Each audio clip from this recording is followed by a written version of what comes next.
Today's episode brought to you by Colgate Beef Lasagna. Yes, from the good people of Colgate, who have now revolutionized even eating. You can clean your breath and, as well, get rid of harmful gingivitis and plaque buildup. It's approved by 4 out of 5 dentists. So next time, don't just do something that fills your belly and leaves you with bad breath. Fight that bad breath with Colgate Beef Lasagna.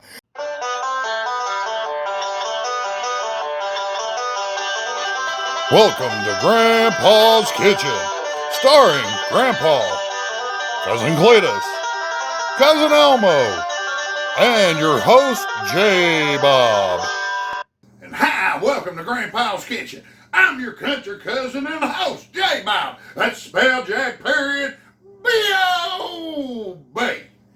Welcome. If you're new to the channel, welcome. If you've watched these and you like what you see, don't forget to subscribe and hit the bell icon for future updated episodes. As well as, if you've seen a recipe you ain't too sure about, well, send it our way. Just put the link down in the comments, all right? And we may pick your recipe and try it out here in the kitchen, all right? Yeah.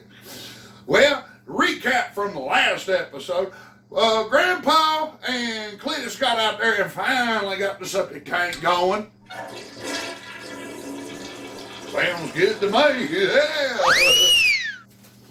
With that saying, that we also, here of late we've had little Cletus Jr. here, and there's been a lot of confusion on the Olsen twins, who is who. I thought y'all knew. So, if you will, we want to clear the water on it for, Seriously? Not like that. Can't take you nowhere, I'll tell you what. Well, anyhow, with no further ado, the Olsen twins' names are Gertrude and Hortense. This is Gertrude. And this is Hortense. Talk about your bad aftertaste. Ooh. Well, anyhow, Hortense and Cletus decided to cut a rug up the other night, and they went down to Lulu's Truck Stop's annual square dancing competition, where the proceeds goes to a local children's hospital. Them two think they can cut up a rug, but they look like a chicken having an embolism. Talk about your funky chicken. Well, anyhow, they decided to let Grandpa watch little Cletus Jr. And of course, everything was going all right till Elmo decided to give the baby a bath. Now, nothing wrong with cleaning up little Cletus Jr., but he did it this way.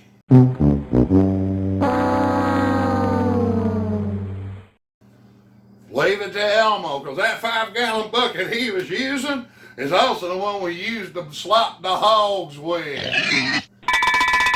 Grandpa was sure mad out of him. So he decided, all right, I'm going to put you on cow patty duty. That means he gets to go out into the cow pasture and clean up all the cow patties for fertilizer for next year. Of course, he said, I'm going to give you new gear to do it with. So here's Elmo's new shovel and his new pail.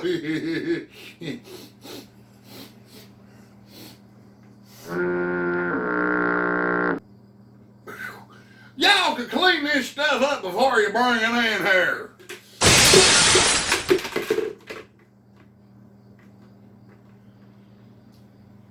I'll just blame Elmo on that one.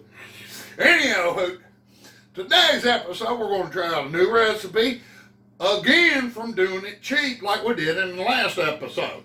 Hosted by Paw-Paw, he brought up a recipe me and Grandpa just had a hard time believing you could do this with. That's the reason why we got a new keep it or lose it. Now, this is a recipe we normally would not do. Yes, right. And it's homemade wine. Now, before you proceed in making this, one thing you need to know, if you don't want to get in trouble with the law, you have to be 21 years of age or older. All right? But we thought it was too simple of a recipe. We thought it was just, there's no way this could work. So we decided to give it a try. Let's see if we can do it. So with no further ado, let's get brewing. Well, all right, let's get started. Now, up here, we're going to make several different types of wine. We got several different types of juices. We're going to make some grape. We're going to make apple, white grape peach, pomegranate plum, cherry. And then for last is black cherry, plum. All right? Now, on the juice, you want to make sure it states it's 100% juice. You check the side of the label, and what you want to see is fruit juice from concentrate, depending. Now, like when you get to this one here, you're going to see a lot of different juices. But guess what? That's just to preserve color and flavor when they mix other juices. You're still going to taste the white grape and peach in it for sure, but that's just for color and to preserve without actually putting preservatives in. All right? And you're going to see filtered water and ascorbic acid. That's all you really want to say. All right? Now, what we're going to do is we're going to make all 6 of these today. All right? Now, we're going to have to take 2 cups of juice from each bottle. And what I'm going to do is I'm going to divide them evenly between these 2. Say like we start with that grape. I'm going to put a cup of that grape in here and a cup of grape in here. And I'm going to blend them all up. All 6 flavors in these 2 bottles. That should give me 2 bottles. And we'll have a fruit punch wine. And we got this last one here was just vegetable juice in it. We're going to make a peculiar wine. All right. Now these 6 over here we're going to use winemaker's yeast in it. We want to see what it does. But the rest of these we're going to use bread maker's yeast, all right? So let's get started. All right. Now the recipe is going to go like this. We're going to open this up. Actually, before I do that, let's just shake it up a bit. Sometimes these juices will settle and need a little mixing, so mix it up a little bit before you open it up. Nothing big, just a little bit like that. Then we're going to open it up. Just be careful with the cap. Put it to the side. Now I'm going to measure off a cup.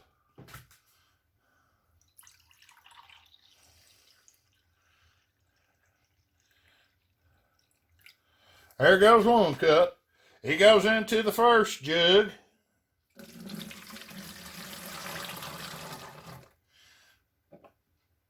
And then we're going to take 1 more cup. Now you take 2 cups off of this. And before you ask, yes, I sterilized these bottles with 1-step sanitizer.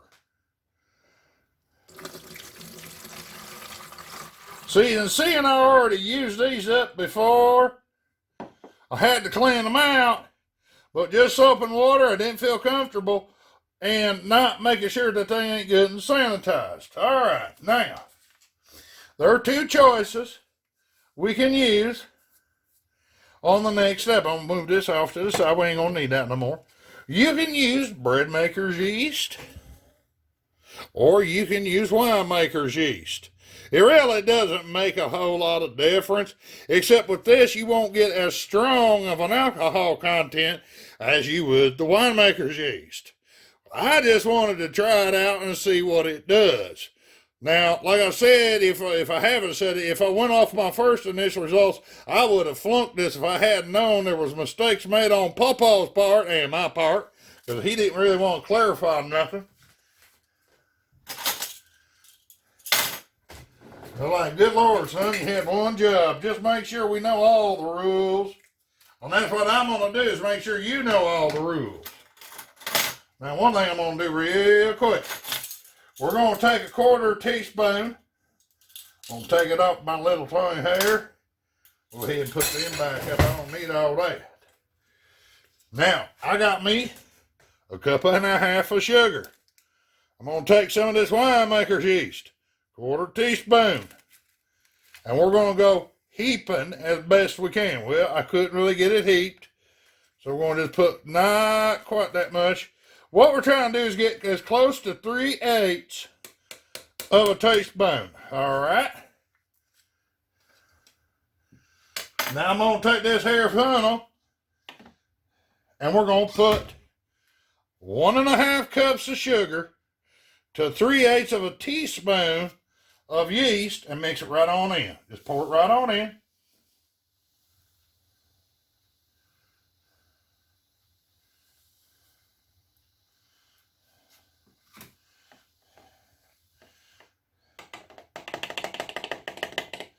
And we're done there.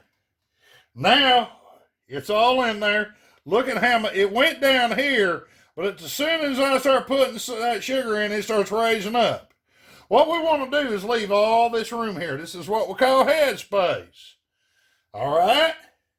Now, the next thing we'll do is we put the cap on, good and tight, and we're going to shake this up, and we're going to shake it up for about 3 to 4 minutes, because you really want to get all that yeast and all that sugar mixed in real good. So like this.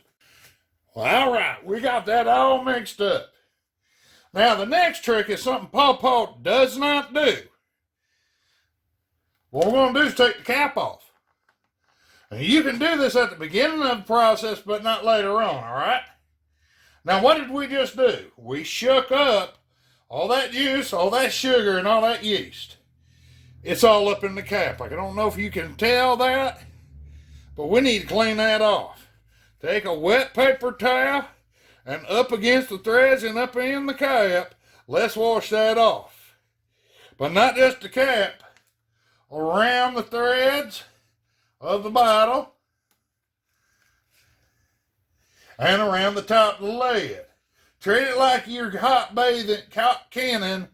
You know, if you're canning up vegetables and fruits and preservatives and happy butters. I can't even speak this morning. And get all that excess fruit juice off. Why do we do this? Well, there's a video I'm going to link to this, and where he tries to make grape wine, puts it in an aquarium, but the lid got stuck on it, and it exploded. We don't want that. So if you don't leave all the juice up there, it don't get all sticky and cause the lid to get stuck. Put the lid back on, finger tight. Now we're going to back it off a bit. Untighten it just a bit. Now check it. What you want to see is that cap moving up and down. Every time you squeeze it, it should push up. That's pushing the air out. This is going to be your vapor lock, basically. It's going to allow CO2 gases to escape, but once the pressure relieves, then the cap will go back down, not allowing like flies and critters get inside of this, all right? Well, that's very important. This is what we call burping the baby. What he had in that video where he uses the aquarium, which is actually not a bad idea, but if you got juice stuck in there, that cap eventually is going to get stuck closed or open. All right, now the rules from here on out, very simple. You get your cap on there in the correct manner, okay? We store this in a dark place. We do not remove the cap. The cap stays on from here on out. It does not get touched, okay? Do not shake this up. Do not expose it to sunlight. As well as you want to keep it somewhere where the temperature stays consistent, 70 degrees or higher, and let it do its thing. Atypically, in a 70-degree or higher environment, it's going to take about 3 to 4 weeks, maybe a little longer, maybe a little shorter, it just depends. Each one of these are going to be different, so you're not always going to have consistent results. Just let it go. And when time comes, we'll show it off what you should get. Now, I'm going to go ahead and we're going to start doing the rest of these up. And then I'm going to show you what I'm doing in these two, just like this.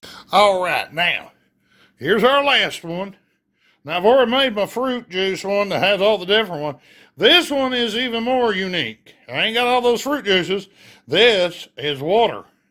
Yes, sir, 6 cups of water, 3/8 teaspoon of your yeast, and a cup and a half of sugar, just like the rest of them. only we aren't using juices. Now, I'm putting them all in this gray tote. I've checked all the caps. And then I'm going to cover it with this lid. And keep them in the dark. Right here in front of my fireplace. Of course, we're not using it right now, so it's not that important. And we'll be back in about a month. Well, all right, we're going to call it quits right now on this. This is part 1 of making this. Now, I want to re-emphasize the recipe with you. Now, you're going to buy the juice in 64-ounce jugs. What you have there is 2 quarts, which means there's also 2 quarts, 4 pints, or 8 cups. What we're doing is we're removing 2 cups of the juice. Now, what you do with that excess juice, up to you. You can just either drink it or do like we did, make fruit punch, whatever. All right? Now, it's going to be 6 cups of juice. Make sure there's no preservatives in it. It's fruit juice from concentrate, has filtered water, and you're always going to have ascorbic acid in it. All right? Then we're going to put in a 1.5 cups of sugar. That's going to fill it up a little bit more. And 3/8 teaspoon of the yeast of your choice. It's going to be up to you on that one, all right? And on the next part, we're going to really show off what you do next. Now, the stuff you just saw, we did about a month ago. If you haven't noticed, I was wearing a Star Wars shirt down in this one. Yeah, that's the reason why. It's been well over 4 weeks, and we're still waiting. We come to find out through further research that they don't come in at 3 and 4 always. Sometimes it may take 6 to 8 weeks. Just be patient and wait for it to do the proper thing. You should be able to see through it or be translucent, and there be no activity. That's how you know when it's done. I'll refer to Paw-Paw's 35-minute video on when he finally addresses a lot of the issues. So, on part 2, we're going to start looking at racking your wine and everything else that may go into it. All right, and from last episode, tonight we're going to try something. We did that What You Got, and we found we liked it better with broccoli and mushrooms. Well, tonight, me and the wife decided to try something a little more different with it, and if it turns out good, we're going to make an episode or give an update episode on it, and we're going to try something instead of just standard mac and cheese. How about Velveeta shells and cheese with bacon in it? Oh, I think it's going to be good with that chicken and broccoli and mushrooms. We'll keep you posted, all right? So without that, this week we're going to give you, our viewers, and we've been doing this quite a bit, a big old salute to all of ya. Salute! P.U. Haven't been all sticky and done right. Well, oh my God, I lost my train of thought. Brought to you by Low IQ Production.